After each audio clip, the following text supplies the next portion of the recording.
Hi everyone, I'm Dr. Emily Howell from Ashbridge Health Center. Today I'm going to show you some basic easy stretches and mobility exercises for the shoulder. Please take note, these are not always for everyone, so make sure you check with your healthcare provider to make sure these are right for you.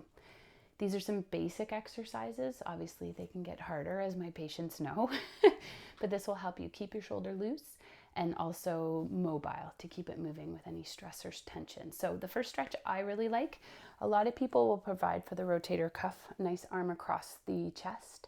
My variation I really like is palm on the forehead. For some reason I feel like that gets the posterior shoulder a little bit better, but make sure you're rolling that shoulder back and down as you do it. If you're hiked up here, it's not going to stretch it properly.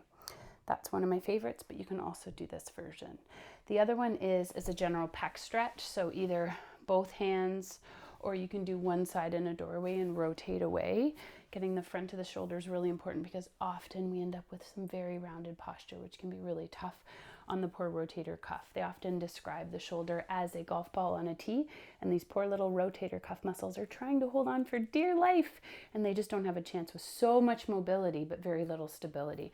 So if our posture is very rounded, that can have a huge effect. So you can also look at our video that I did on upper back tension because some of those might help as well.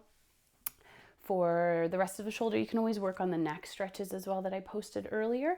And for mobility, what I really like to do is work on shoulder swings. This is a really great one that I give most of my shoulder pain patients. Pendulum swing exercise, we call it. You can hold a weight in the hand if you want, but you want to go both directions. Go as wide as is comfortable without feeling any pain. And you want gravity to pull that shoulder. Again, you're going to flex through the hips so you're not hanging on the back. Really sit back into it and swing both directions. The next one I like is I'm going to squat down so you can see me as a wall walk. So basically you're going to face the wall. You can stand up. You don't have to squat. And you're going to walk up with your fingers and down as high as is comfortable. So I can go up pretty high, but if you're in shoulder pain, you might only be able to get here. The next one is same arm, but you do a sideways one. So you want to go forwards, facing the wall, and sideways.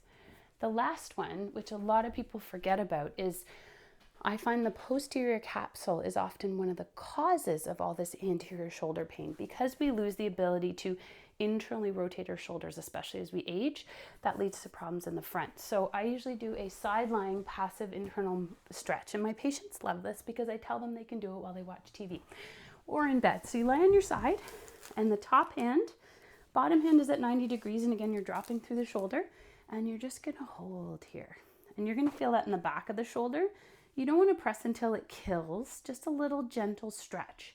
And you can even provide some resistance again for about 10 seconds and then let it go. And that can be like a little PNF or muscle energy technique. That's some chiro talk. But otherwise, do this for a couple minutes, only until it's comfortable. And again, I would do all this on both sides. Even if you're having shoulder pain on one side, I find a lot of people end up compensating with the other side, and that one gets tender too. So feel free to email, message, text, call anytime. I'd be happy to answer any questions. Again, these are for generalized shoulder tension, but if you have a serious condition, these might not be right for you. There's lots more exercises we can always give you, and we do have telehealth options potentially coming up this week through our Jane app. So keep checking in and I'll keep you posted. Thanks so much for watching, and be well.